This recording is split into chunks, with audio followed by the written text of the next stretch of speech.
So, here we are at Salisbury Spinal Unit, interviewing Dominic Noble before he goes home in the next few days. Friday. So can you tell me about your life before your injury, Dominic?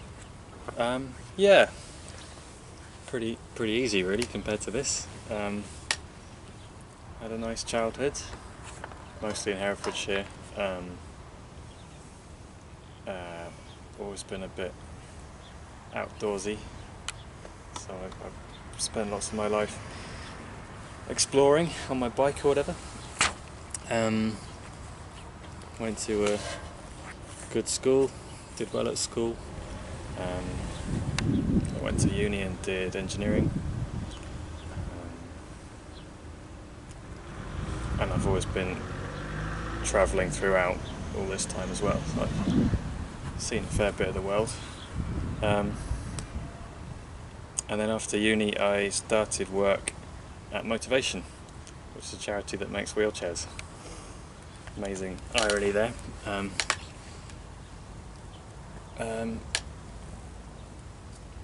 So yeah, not really anything too difficult in my life until now. And then the incident, can you tell us a bit about the incident? Yep. It's January 5th. I went rock climbing in the Wye Valley. I must admit I don't remember any of it. I don't remember a couple of days before and about 2 weeks after it.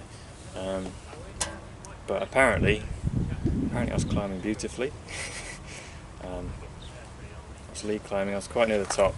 I must have been near the anchor at the very top. Yeah. And I slipped and fell. So I was like, I don't know, probably 2 meters above the last piece of protection. So you fall that distance twice, 4 meters, and then that piece broke, and then the next piece came out of the rock, we believe, came out of the cliff. So I hit the ground from about 10 meters. Turned blue, stopped breathing. So my climbing partner Isaac gave me CPR, called for help. Luckily there were a couple of other climbers around who came over and helped. Ambulances, air ambulance, they got to get a Coast Guard helicopter to come and get me because I was between two cliffs. They had to winch me off. And then I think that night I was operated on. Basically crushed the T3 vertebra, fractured the T4 as well. So they removed a few chunks and reconstituted the vertebra. 2 rods. What did they say to you? It was Southmead Hospital you went to first, wasn't it? Yeah. Did they say you'd ever walk again, or? Well, I don't know. Don't remember the first couple of weeks. At the time, they thought it was a complete injury. Yeah. So that's what they told my family. Which, yeah, that means that's it. That means that's what you got. It was only weeks later I started realising it wasn't, because I began to get sensation back and movement. It took them a while to change their mind, actually. I was still down as complete a couple of weeks before I came here. But yeah, that's the strange thing, actually. Doctors don't really say much in that way. Some of them will say you won't walk again. Some of them will make no promises at all. You can't really. They don't really know. That's the important bit. They don't like to commit, do they? Either way. No. So coming to Salisbury, what were your hopes and expectations of coming here? Do you know what it was about before you came? Yeah, I had a good idea. It was.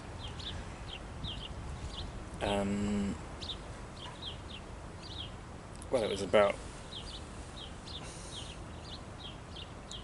I think I had a really good phrase for it, and I've forgotten it. preparing you for the outside world, I suppose. It was to help you find your new normal. Right, okay. That's what I was saying.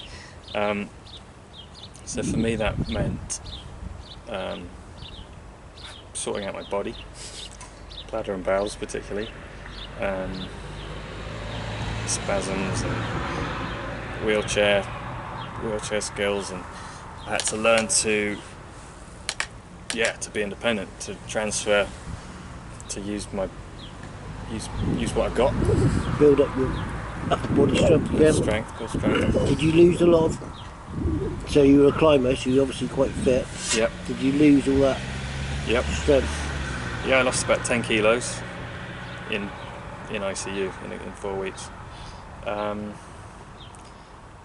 And I've watched back videos of my early physio, and I was like sitting on the edge of a plinth and death gripping it and really struggling to lift the hand off.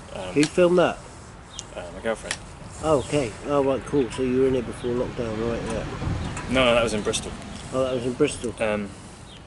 Yeah.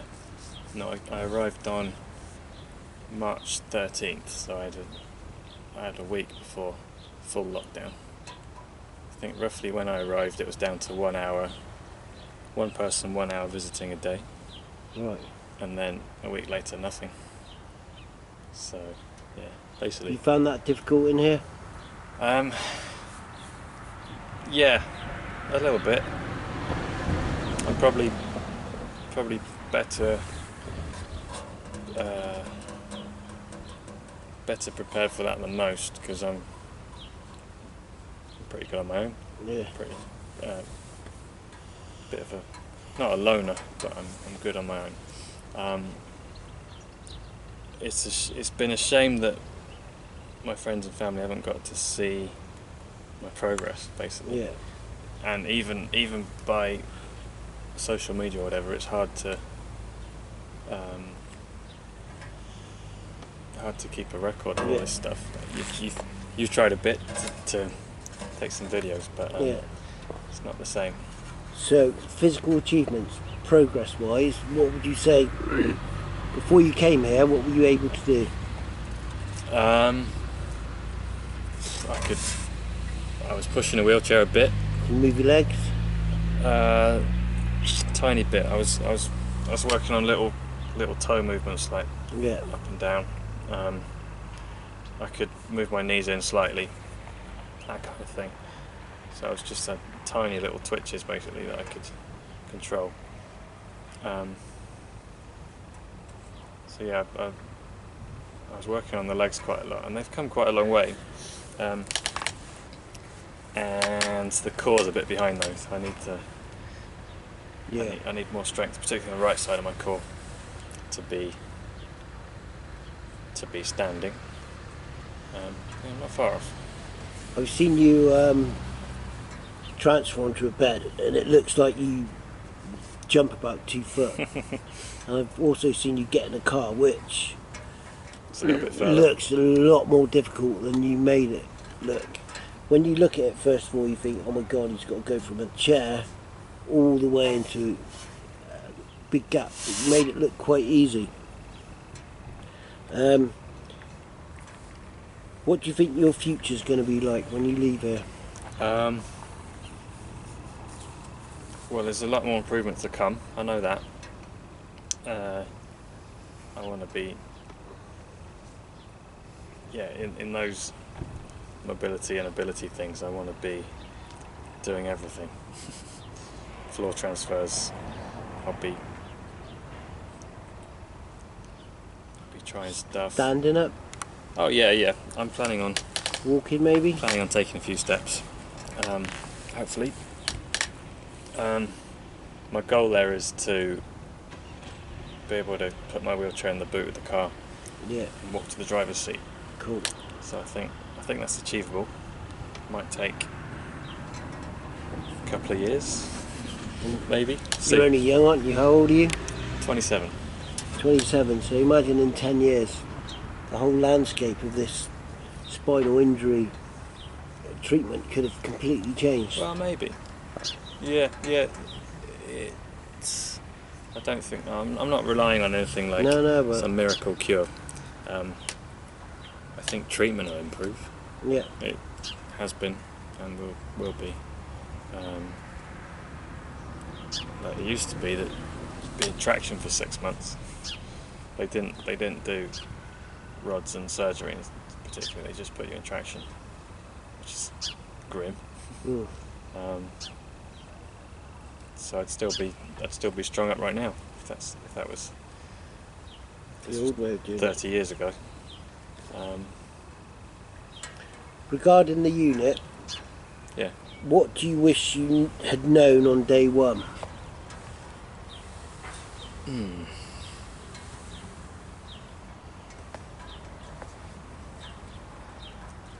Perhaps that it was going to get locked down.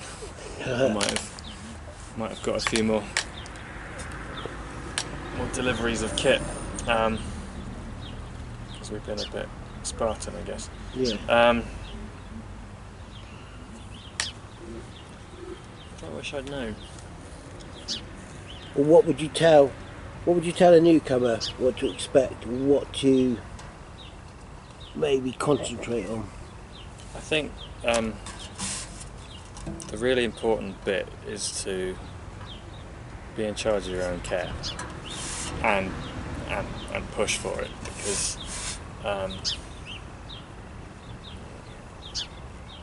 there are some of the more experienced staff here will tell you that the rehab has perhaps reduced, and it's quite easy to use this place as a care home or a hospital. Yeah. And it's not for that. So it's really important that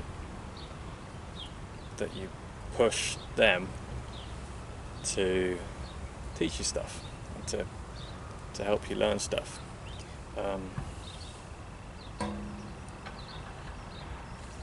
Like some people, I've been accused of having special treatment in here, Yeah. and it's not true. I just know what I want, and I know the right people to ask, Yeah. and I push for it. I think it's joking. They call you golden Balls. boy and then golden balls, yeah. But that's just because you've done really well. And I think, like you said, you push yourself and you know who to ask, and you look like you're doing really well. Thanks. So hopefully you'll keep improving. Like you said, you're only young, aren't you? Yeah, I will. You know. I was speaking to Dave Constantine, my boss, Yeah. about this, and he said people still meet him for the first time in a couple of years and say how improved he is. I mean, he was injured in the 80s, Right. so he's been at it a long time, but still perhaps seeing improvements, which is encouraging. And he's a tetraplegic, which C3. means all four limbs are affected. Is that right? Yeah, he's C3, so he can control sort of the top of his shoulders and not really the rest. And how does he get on? How does he do anything? Does he need someone to do everything for him? Not everything, but he's got a care assistant that pretty much lives with him. He finds amazing ways around stuff, like he uses a wrist brace and a fork with 2 loops on it to eat with, for example. Yeah. And yeah, there's a lot of ways around a problem. Cool. Right. Thanks for your time, Dominic. That's all right. Thanks.